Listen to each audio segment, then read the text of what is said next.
Good evening, Assalamu alaikum. I hope you will be fine today. As we discussed earlier in last two lectures, public administration, what is its scope and what is the nature of the subject and what public administration stands for. And as far as today's topic is concerned, that is stages of evolution that emerged in the discipline of public administration. And as far as the stages in the discipline of evolution of public administration are concerned, those stages were divided into 5, starting from 1887 to 1926, the first stage. Then it was the second stage from 1927 to 1937. Then it was third stage from 1938 to 1947, and fourth one from 1948 to 1970, and fifth and the current stage from 1971 onwards. But as far as the first stage is concerned, that is from 1887 to 1926, that is also known as politics administration dichotomy. As for the historical background of the subject, evolution of the subject is concerned, that goes way back to 1887, when, as I already mentioned in the earlier lectures, that Woodrow Wilson, one of the American presidents, who in his article of study of administration that got published in Political Science Quarterly in 1887, he mentioned in that very article various things. He highlighted various loopholes like corruption, nepotism, that was apex in those days, in those times. And in order to eliminate those very problems, he stressed on public administration, and he highlighted how we will make the system efficient and how we will increase our economy and efficiency of an organization. He highlighted in that very paper.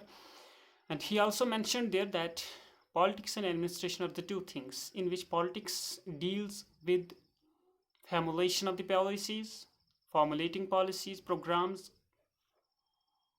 plans, etc., and administration deals with implementation of those very policies, programs, and plans. Then it was another thinker, that is Frank J. Goodnow, who provided his masterpiece in the form of a book, that is Politics and Administration in 1900, that also played a good role, a sufficient role to enlarge the scope of the subject. But the most important and the first textbook on public administration as a discipline emerged in the scenario in 1926. It was L.D. White who provided Introduction to the Study of Public Administration. An Introduction to the Study of Public Administration by L.D. White is considered as the first textbook on the subject of public administration. The textbook highlighted about the nature, characteristic features of the subject, public administration, mission of public administration, and what are the ways through which we can increase our economy as well as efficiency. So in this first stage, main focus was on to increase economy, to increase efficiency of organization. So the motivational factor here, we can say the motivational factor for working men was always economy, monetary system. So that was so man was considered in this first stage as an economic man, because monetary system, money system, was a motivational factor for the people to work in the factories, in organizations, etc.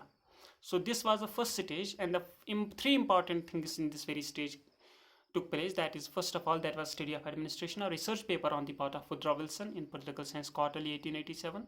From that, where subject of public administration emerged as a discipline. Then it was Frank J. Goodnow, Politics and Administration. And third one was L.D. White, who provided the first textbook on the subject, and that is Introduction to the Study of Public Administration. And the main aim of all in the first stage was to increase economy as well as efficiency of organization. Then there was another stage, and that very stage is known as Principles of Administration. As far as this very stage is concerned, Principles of Administration, it began from 1927 and it remained for 10 years till 1937. So 1927 to 1937 was the principles of organ administration. So principles of administration, the second stage of the evolution of public administration, began from 1927 till 1937. And as far as this stage is concerned, it is known as the golden era of public administration. And it is the era where public administration reached its apex, its top level respect, reputation in the world as a subject. So public administration, it is always asked in the examination that which of the following 5 stages or 4 stages is considered as a golden era of public administration, or the stage while it reached where the subject reached highest apex level reputation. And that is second stage from 1927 to 1937. That is also known as golden era or golden years and denoted as principles of administration. The first thing that took place in this very stage, in this very second stage, that was also the second textbook on the subject, was provided by W.F. Vallabhbhai. W.F. Vallabhbhai provided textbook in the form of principles of administration. In 1929, he provided this very textbook in the form of principles of administration. Then it was another book, that is in 1916, Industrial and General Management on the part of Henry Fell.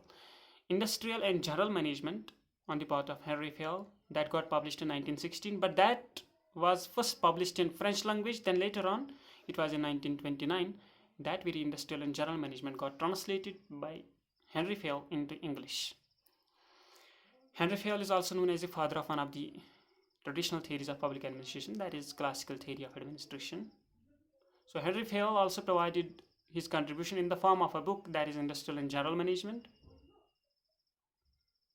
1916, that was in French, and that got translated in 1929, Industrial and General Management. So these were the contributions of Vallabhbhai and Henry Fell. Then it was Mooney and Raleigh. Mooney and Raleigh, they provided onward industry in 1931, and also they provided principles of organization in 1939. But why this very stage was known as the golden era of public administration? Why this very stage is so important as far as reputation of the subject is concerned? It is because of this very book that was provided by Lyndall Urwick and Luther Gulick. Luther Gulick and Lyndall Urwick provided the book, that is Papers on the Science of Administration in 1937. Papers on the Science of Administration in 1937. And this very book is pretty important as far as reputation of the subject is concerned, and it is because of this very book that the reputation of the subject reached its apex. And that is the reason also why this very stage is considered as the most important golden era of public administration. It is because of this very book. Why? Because this very book is widening the scope of public administration by providing us that very acronym, that is POSTCORB, POSTCORB, planning, organization, etc., that I already revealed in the last lecture. Then there is third stage, and that very third stage began from 1938 to 1947, and this very stage is known as era of challenge. So challenge was posed at ancient to traditional stages, to first stages, to primary processes, to primary traditional theories. The challenge was posed in the form of a third stage, that is also known as era of challenge. The most important thing in this very third stage took place.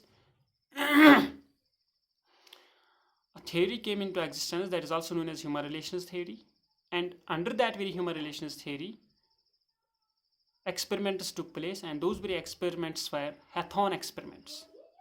Hathorne experiments were supervised by Elton Mayo, and those very experiments took place from 1924 to 1932, and the experiments were divided into 4 stages. But why this was a challenging stage to the other 2 stages, mostly to the first stage? Because in this very stage, focus was changed. Traditionally, the focus was on to increase the economy and efficiency of organization. People were motivated by the monetary factors. People were economic men. People were motivated by monetary factors. The main aim of every organization was to promote efficiency and economy. But it is this very third stage where stance was changed. Focus was changed from economy to some other thing. Economy was also stressed, but along with economy, there was also stress. Stress was also led on behavior process, behavior within organization,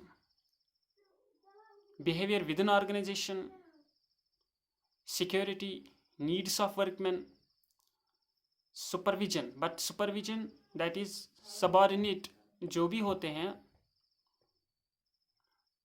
जो supervision होगा, that will be subordinate oriented, workman oriented supervision, friendly supervision.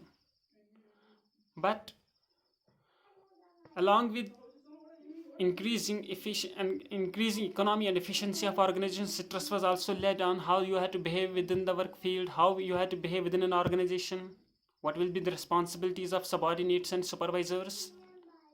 Stress was led on to increase the internal stability, and also the stress was led on to promote harmonious environment, harmonic system, normalcy, unity, integrity, stability within an environment. So the various factors were studied: socio-economic, political, cultural, psychological, which were impacting the workmen within an organization.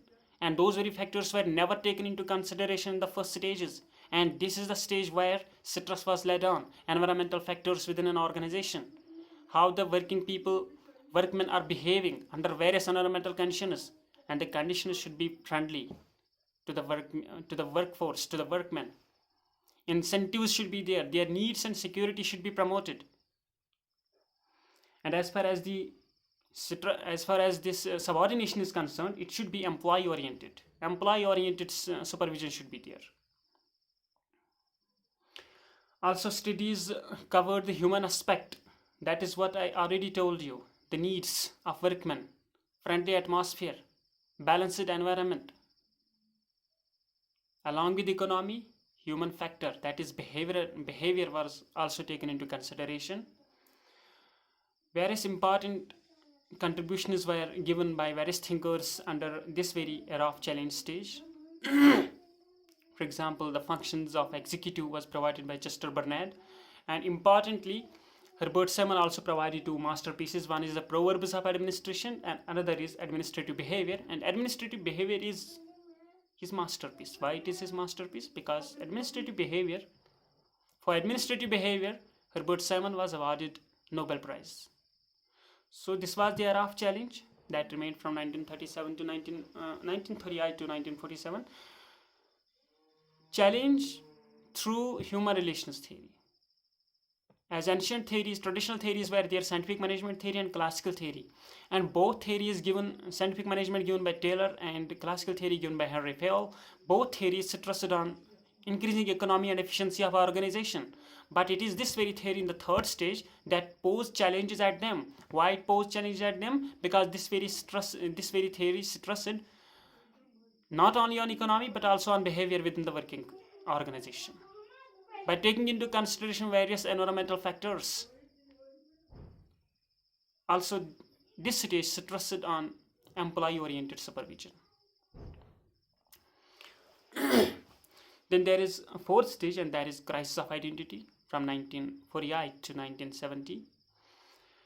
Crisis of identity, as from international point of view, already World War II had taken place till 1945. Then it was the beginning of Cold War during 1948 when this very stage began.